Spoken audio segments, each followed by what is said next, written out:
Bom, então, olá a todos de novo. Meu nome é Ricardo e a gente vai continuar o curso de Cálculo 3 no período remoto. E hoje eu quero falar de Vronsciano. Tá? Então, Vronsciano, esse nome engraçado aí, ele é um método para a gente fazer uma conta, um cálculo, para verificar se um dado conjunto de funções é linearmente independente ou não. Tá? Isso é útil para quando a gente está procurando o que a gente chama de conjunto fundamental de soluções de uma EDO. Tá? Então, quando você tem uma equação diferencial linear, né? Então, como a gente já viu em exemplos das vezes passadas, uma vez que você tem uma equação diferencial linear e homogênea, combinação linear de soluções também é solução, né? Ou seja, o conjunto de soluções de uma equação diferencial linear e homogênea, ele na verdade é um espaço vetorial, né? Ou, se você quiser, é um subespaço do espaço vetorial das funções, tá? E então, se você quer procurar, por exemplo, uma base para esse espaço, né? Você tem que saber se um conjunto de funções é linearmente independente ou não. Tá? Então, o Vronsciano ele vai auxiliar nesse sentido. Então, a gente vai começar aqui, antes de definir o que é o Vronsciano, né, vamos começar com o problema. Né?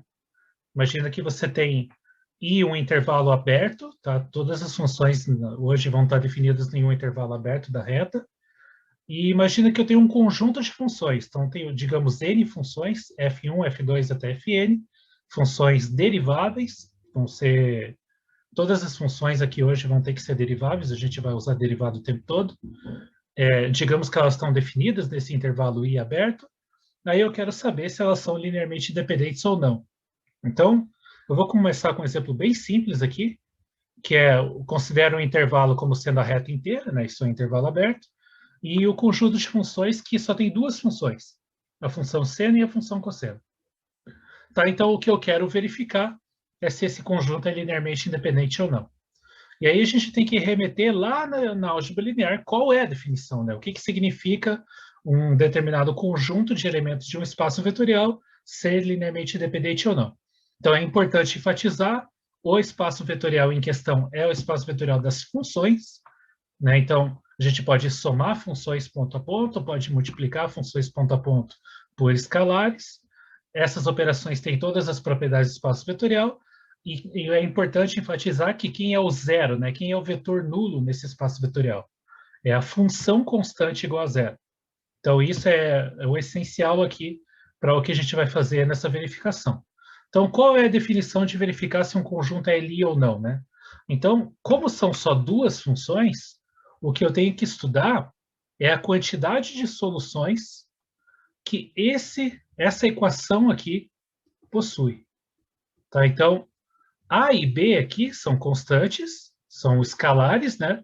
E aí eu quero saber quantas possíveis soluções, quantos possíveis A e B eu posso encontrar para escrever o vetor nulo desse espaço vetorial como combinação linear desses dois caras. Tá? Então, a pergunta de ser ali ou não está relacionada a quantas soluções essa equação tem. Uma solução ela sempre tem, que é pegar A e B igual a zero. Se você pegar A e B igual a zero, isso aqui dá zero igual a zero, beleza. Então, uma solução sempre tem. A questão é saber se tem mais de uma. E aí, essa pergunta, né? Se for linearmente independente, significa que o único jeito de fazer isso é A e B igual a zero. Não tem outro, tá? Então, a gente vai resolver essa equação, tentar achar os possíveis A e B. E se for só A e B igual a zero, significa que é LI. Caso contrário, significa que é LD. Agora, o que é importante aqui, antes de começar a fazer essa conta, é o que significa essa igualdade. Então, isso aqui é uma igualdade de elementos no espaço vetorial. E o espaço vetorial é o espaço vetorial de funções. Então, essa igualdade que está aqui, ela é uma igualdade de funções. E a função que está do lado direito, esse cara aqui, é a função constante igual a zero. Isso aí é o mais essencial que a gente precisa enfatizar aqui. Então, isso aqui é a função constante igual a zero. Então, quando eu escrevo uma igualdade desse tipo, né, um número vezes seno mais um b vezes cosseno igual a zero, eu quero dizer que essa função do lado esquerdo é a função nula, é a função constante igual a zero. Então, em qualquer ponto que eu calcule ela, ela tem que dar zero. E eu estou supondo isso, né? Se eu quero verificar se um conjunto é li ou não, eu suponho que vale essa igualdade e tento concluir algo sobre o A e o B, né? Ou mais coeficientes se forem mais funções. Então, essa igualdade, ela significa... Então, deixa eu apagar aqui que eu quero um pouquinho mais de espaço. Essa igualdade, ela significa, ou seja, significa que A vezes o seno de x mais B vezes o cosseno de x é igual a zero para todo x real, porque é uma igualdade de funções definidas na reta. Se é uma igualdade para todo x, eu posso particularizar e escolher alguns valores de x espertos, que tentem me ajudar a concluir alguma coisa sobre o A e o B. Então, um valor de x super simples aqui que vai ajudar a gente é x igual a zero, por exemplo. Porque a gente sabe exatamente o que acontece com o seno e o cosseno quando eu estou em x igual a zero. Então, em particular, se x for igual a zero, a equação que eu obtenho é qual? É a vezes seno de zero mais b vezes cosseno de zero igual a zero. Só que seno de zero é igual a zero e cosseno de zero é igual a 1. Então, como seno de zero é zero, some esse termo com o a, sobra simplesmente b igual a zero. Então, a gente tira uma conclusão sobre o bzinho, né? O bzinho tem que ser igual a zero. E agora, como é que eu faço para concluir alguma coisa sobre o a, já que ele sumiu nessa equação? Então, a ideia, escolhe outro valor de x, de preferência um que não faça sumir o termo do seno. Então, um simples que eu posso escolher aqui é fazer meio que o papel contrário do que eu fiz agora, né? Eu coloquei x igual a zero para sumir o seno e manter o cosseno. Eu posso colocar, por exemplo, x igual a π sobre 2. Por que π sobre 2? Porque em π sobre 2, o seno vale 1 e o cosseno vale zero dessa vez. O b já é zero, né? Esse termo vai sumir de toda forma. Então, a equação é isso aqui igual a zero, o que implica a igual a zero também. Ou seja, a partir dessa igualdade, né, se eu supor que tem uma combinação linear nula de seno e cosseno, eu concluo, né, a implicação é que necessariamente A e B têm que ser iguais a zero. Então, isso implica que esse conjunto dado por essas duas funções, seno e cosseno, esse conjunto é linearmente independente. Então, é assim que eu verifico, né, na mão, se um conjunto de funções é LI ou não. Esse é o truque que a gente vai usar aqui. Como já é uma igualdade de funções, que você está supondo que vale, você pode escolher, você tem essa liberdade de escolher alguns valores de x específicos e ver o que acontece com as equações. Tá, então, a gente vai fazer mais um. Agora, um conjunto com três funções. Tá, então, as funções f1, f2, f3. O intervalo aqui vai continuar sendo a reta. F1 é e elevado a x, F2 é seno e F3 é cosseno. Então, a gente vai verificar se esse conjunto é LI ou não. Como são três funções, agora eu vou pegar uma combinação linear nula das três funções. Então, A vezes F1 mais B vezes F2 mais C vezes F3 igual a zero. Né? Isso é uma igualdade de funções. Então, isso significa A vezes F1 de x mais B vezes F2 de x, mais C vezes F3 de x. Opa, faltou igual x aqui. F3 de x igual a zero para todo x. E aí, de novo, em particular, eu posso escolher um valor de x.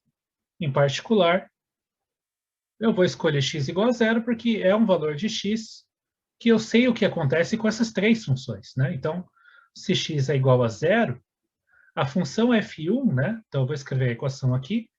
A vezes f1 de zero, B vezes f2 de zero, e C vezes f3 de zero é igual a zero. Mas as funções são e elevado a x, seno e cosseno. Né? Então, esse cara aqui é e elevado a zero, né? Que vale 1. Esse cara aqui é f2 é o seno, né? Então, o seno de zero ele vale zero. E o cosseno de zero vale 1. Então, o que a gente conclui daqui, né, é que A o termo com o B vai sumir, por causa disso aqui é igual a zero. A mais C é igual a zero. Então, isso me dá uma primeira equação envolvendo esses três coeficientes aí. Beleza. Agora a questão é, se eu tentar seguir o mesmo modelo do exemplo anterior, eu teria que escolher um outro valor de x diferente e tentar ver se eu consigo uma outra equação, né? Para tentar relacionar esses coeficientes aí, o A, B e C. Só que, bom, a facilidade do exemplo anterior era que é só seno e cosseno. Então, jogando x igual a zero, x igual a π sobre 2 e tal, eu sei o que acontece com o valor das funções. Só que agora eu tenho uma exponencial na história. E aí, calcular essa exponencial em outros valores de x é meio esquisito. Por exemplo, π sobre 2, o que é e elevado a π sobre 2? É e elevado a π sobre 2. Então, não me ajuda muito. Então, a gente vai seguir um caminho diferente nesse exemplo 2 aqui, e é o caminho que nos leva ao Wronskiano. Então, a ideia é pensar que essa igualdade aqui é uma igualdade de funções e que todas as funções envolvidas são funções derivadas. Eu posso tomar derivadas. Então, o que eu vou fazer é tomar a derivada dos dois lados nessa equação, e como essas duas funções são iguais, as suas derivadas são iguais. Então, eu posso tomar derivada dos dois lados. Então, derivando essa igualdade aqui, né? Isso aqui tem que acontecer antes de eu escolher um valor de x, né? Então, derivando, já que é uma igualdade de funções, as derivadas têm que ser iguais também.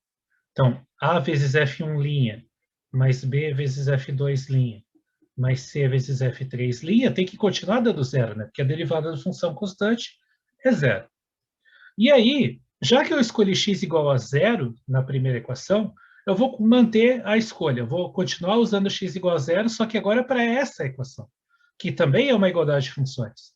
Então, em particular, já que é uma igualdade de funções, eu posso escolher o valor de x que eu quiser. Eu tenho uma nova equação, que é a vezes f1' de zero, mais b vezes f2' de zero, mais c vezes f3' de zero. Isso tem que ser igual a zero. Qual é a equação que isso me produz, né? Então, a primeira função, só lembrando, a primeira função é e elevado a x. Então, a derivada é o próprio e elevado a x. Então, esse cara aqui, calculado em zero, continua valendo 1. Já a segunda função é a função seno. A derivada da função seno é a função cosseno, o valor do cosseno no zero. Então, esse cara aqui vale 1 também. E a terceira função era a função cosseno, né?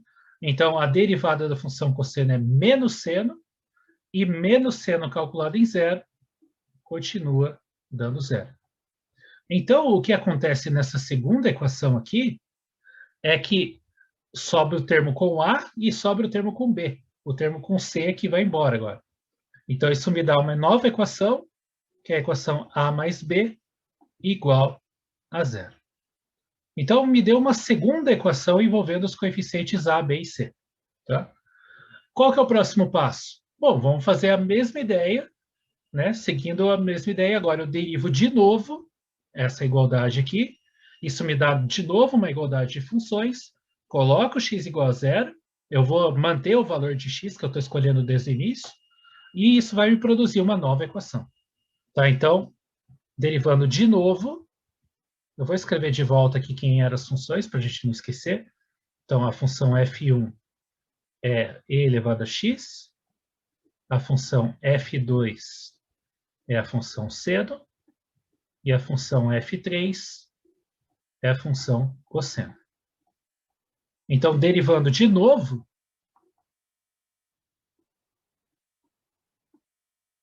isso produz a equação A vezes F1, duas linhas, mais B vezes F2, duas linhas, mais C vezes F3, duas linhas, igual a zero. De novo, em particular, a gente tem, para x igual a zero, né? A gente tem a terceira equação, que vai ser A vezes F1, duas linhas em zero, mais B vezes F2, duas linhas em zero, mais C vezes F3, duas linhas em zero, igual a zero. Né? E agora, dessa vez, o que, que vai dar isso, né? Então, esse cara aqui, de novo, continua dando 1, porque a derivada continua sendo e elevado a x, e elevado a zero é 1. A segunda derivada do seno, né? Então, derivei uma vez, deu cosseno, derivo de novo, dá menos seno. Calculado em zero, dá zero. A primeira derivada do cosseno deu menos seno, a segunda dá menos cosseno de volta, calculado em zero, vai dar menos 1, certo? Essa é a diferença aqui. Então, a terceira equação que a gente obtém é A menos C igual a zero. Então, eu tenho três equações aqui, né? A gente obteve um sistema, né, recuperando as equações aqui atrás, A mais C igual a zero, A mais B igual a zero e A menos C igual a zero. Tá, então, as equações são A mais B igual a zero, A menos C igual a zero e A mais C igual a zero. E aqui está fácil, porque, né, as duas últimas equações aqui, se você somar, você elimina o C, conclui que 2A igual a zero, então A igual a zero. Se o A é igual a zero, por qualquer uma dessas duas equações aqui, você conclui que o C é zero. E, de novo, aqui na primeira, se o A é zero, conclui direto que o B é zero. Então, juntando as três equações, a gente obtém que a única solução desse sistema é A, B e C sendo iguais a zero. E, portanto, isso conclui, né, que o conjunto F1, F2, F3 é linearmente dependente, porque a única solução daquela equação é quando os coeficientes são todos iguais a zero. Tá, então, só para lembrar aqui, esse sistema, né, é a versão simplificada do sistema que a gente obteve fazendo o quê? Pegando a primeira igualdade e calculando todo mundo em igual a zero, né, em x igual a zero. Então, a gente usou essa equação aqui. A segunda equação a gente obteve fazendo uma primeira derivada e depois calculando em x igual a zero. Lembrando que x igual a zero aqui é só porque é um valor conveniente onde a gente sabe o que acontece com as três funções, né? E a terceira equação a gente obteve derivando duas vezes e depois igualando a zero, x igual a zero. Então, essas três equações aqui são as equações que montaram esse sistema, né? Então, é um sistema homogêneo e a matriz desse sistema, como as incógnitas aqui são A, B e C, a matriz do sistema são o quê? A primeira linha é o valor das três funções naquele x que você escolheu, na linha de baixo o valor da derivada dessas funções no x que você escolheu, e a terceira linha é o valor da derivada segunda das três funções no x que você escolheu. Tá, então, se você repetir esse argumento para um conjunto de mais funções, você vai seguir a mesma ideia, e isso vai gerar o que a gente chama de Vromskiano. Tá? Então, imagina que você tem n menos uma funções, desculpa, n funções que são n menos uma vezes deriváveis, tá? E para cada x no intervalo aberto, a gente vai denotar por esse símbolo aqui, né? W de F1 até Fn em x é o Vromskiano desse conjunto de funções F1 até Fn no ponto x. O que é esse Vromskiano? Nada mais é do que o determinante da matriz daquele sistema linear homogêneo que a gente acabou de ver em cima ali no exemplo anterior. Tá? Então, na primeira linha é o valor das funções no ponto que você escolheu, na linha de baixo é o valor da derivada primeira das funções no ponto que você escolheu, e assim por diante, até n-1. Né? Então, por exemplo, no exemplo anterior ali eu tinha três funções, eu só fiz as funções, a derivada primeira e a derivada segunda. Eu não precisei derivar uma terceira vez. É uma vez a menos da quantidade de funções que você tem. Então, por definição, essa matriz aqui é uma matriz quadrada, né? Então faz sentido falar do determinante dela. E o que esse determinante nos conta, né? Ele conta, bom, o que importa dele é o quê? Ser zero ou não. Né? Se esse determinante não for zero, ou seja, se essa matriz for invertível, significa que o sistema linear homogêneo associado a essa matriz só tem uma solução, que é a solução nula. Caso contrário, se o determinante for zero, significa que Alguma dessas linhas é combinação linear das demais, então tem equação sobrando, e, portanto, o sistema linear homogêneo tem mais soluções do que a solução nula, né? Então, a conclusão que a gente tira é que se o Wronskiano desse conjunto de funções em x for diferente de zero, isso implica que esse conjunto de funções aqui é linearmente independente, porque a única solução daquele sistema homogêneo anterior é a solução nula. Caso contrário, né, se o Wronskiano for igual a zero, então acontece o contrário. Esse conjunto de funções aqui vai ser linearmente dependente. Tá? Então, isso é o papel do Wronskiano, tá? É descobrir se um conjunto de funções é linearmente dependente ou não. Derivadas, né? A gente precisa derivar as funções. Então, vamos usar esse critério para verificar aqui um novo conjunto, né? Um conjunto de duas funções. Então, as funções são f1 de x igual a e elevado a x vezes o seno de x. Então, eu já vou derivar essas funções, porque para usar o Wronskiano, como são duas funções, eu vou precisar tomar a derivada primeira, né? Não precisa de outra. Então, a derivada primeira do seno, do e elevado a x vezes seno, vai ser derivada de um produto, né? Então, pela regra do produto, a derivada do primeiro vezes o segundo, mais o primeiro vezes a derivada do segundo. Né? Se você quiser, você pode colocar o e elevado a x em evidência aqui. Fica e elevado a x vezes seno mais cosseno. Então, essa é a primeira função. A segunda função é e elevado a x vezes cosseno. Então, a derivada primeira do f2, de novo, derivada do produto, derivada do primeiro vezes o segundo, mais o primeiro vezes a derivada do segundo, só que a derivada do cosseno é menos seno. Então, é menos e elevado a x seno de x. De novo, colocando em evidência, fica cosseno de x menos seno de x. Então, essa é a derivada primeira da f1 e a derivada primeira da f2. Então, o Wronskiano de f1 com f2 num ponto x genérico vai ser o determinante da matriz f1 de x, f2 de x, f1 linha de x, f2 linha de x. Né? Então, isso aqui é o determinante da matriz que tem na primeira linha esses dois e na segunda linha esses dois maiorzinhos aqui, né? Então, vou fazer uma matriz um pouquinho maior aqui. Então, o primeiro é a função e elevado a x seno, o segundo é e elevado a x cosseno, e aqui eu tenho e elevado a x vezes seno mais cosseno, e aqui eu tenho e elevado a x cosseno menos seno.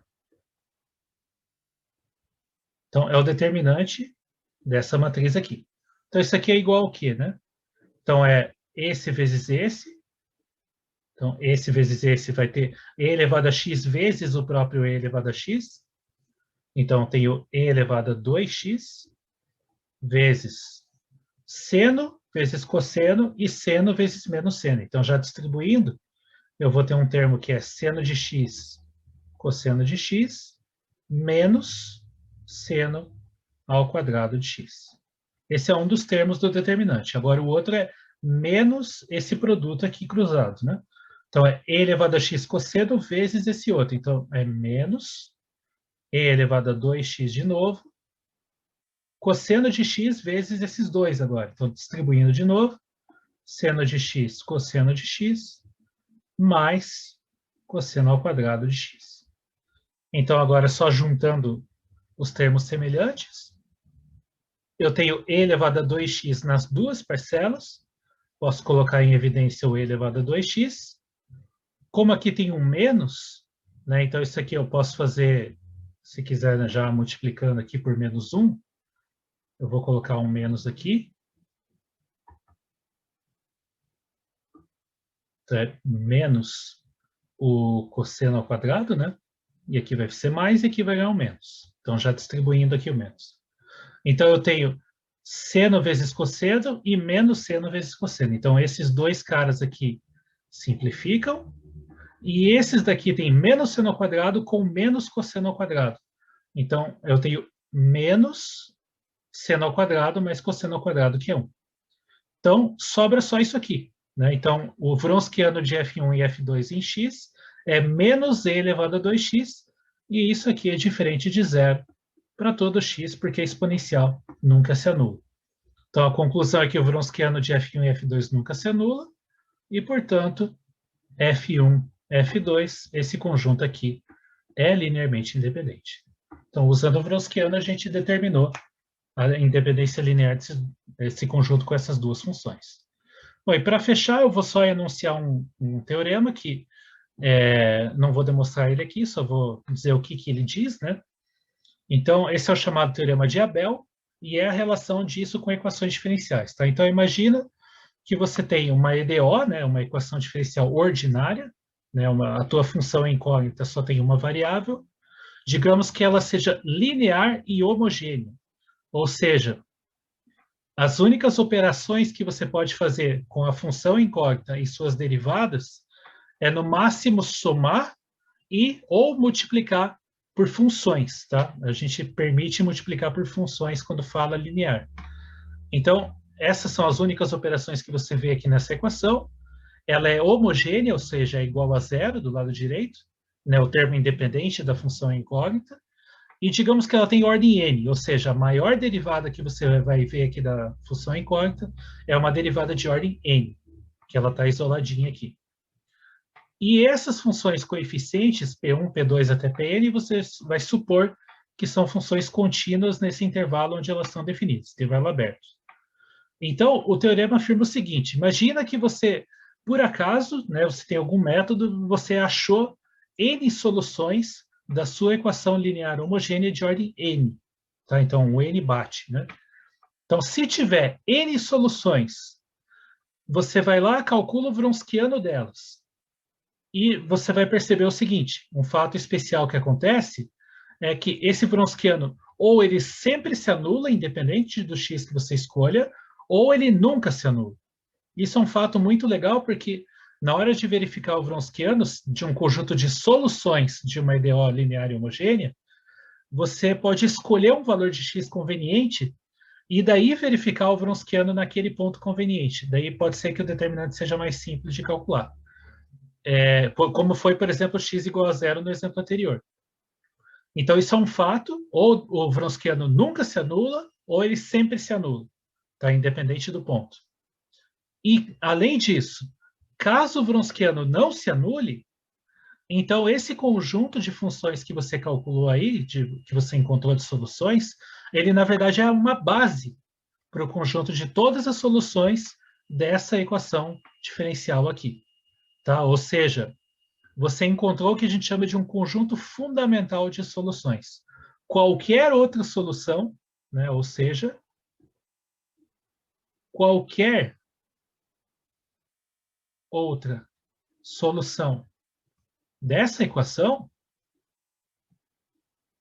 digamos y, né, qualquer outra solução y,